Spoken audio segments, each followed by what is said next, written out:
Keyboard പഠിക്കാമെന്ന ആഗ്രഹം അവൾക്ക് വന്നത് ആദ്യമായിട്ട് ബോംബെ യാത്രയിലാണ്. ബോംബെ ചെന്ന് കഴിഞ്ഞപ്പം അവിടെ ചേച്ചിയുടെ മോള് കീബോർഡ് പഠിക്കുന്നത് കണ്ടിട്ട് ഇവളും ചെറുതായി പഠിച്ചു തുടങ്ങി. ആ ആഗ്രഹം കണ്ട് ഞാനും ഒരു ചെറിയ കീബോർഡ് പണ്ട് ഇവൾക്ക് വാങ്ങിച്ചു കൊടുത്തു. പിന്നെ പിന്നെ അവൾക്ക് കുറച്ചും കൂടി ഇൻട്രസ്റ്റ് ഉണ്ടെന്ന് തോന്നിയപ്പം ഞാനത് വലിയൊരു കീബോർഡാക്കി വാങ്ങിച്ചു കൊടുത്തു.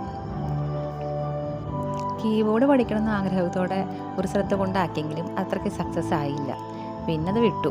പിന്നെ ഇവൾക്ക് സ്കൂളിനകത്ത് അവർക്ക് എക്സ്ട്രാ കരിക്കുലർ ആക്ടിവിറ്റീസിലുണ്ടായിരുന്ന കീബോർഡ് അത് തിരഞ്ഞെടുക്കാൻ പറഞ്ഞു ഞാൻ. അങ്ങനെ അതിൻ്റെയാണ് ഇപ്പോൾ ഈ കാണുന്നത്. ആനിവേഴ്സറിക്ക് അവളും അവളുടെ ഫ്രണ്ട്സും എല്ലാവരും ചേർന്നിട്ടുള്ള ഒരു ചെറിയൊരു പെർഫോമൻസ്. ശരിക്കും പറഞ്ഞാൽ ഇത് എനിക്ക് പോയി കാണാൻ പറ്റിയില്ല നേരിട്ട്.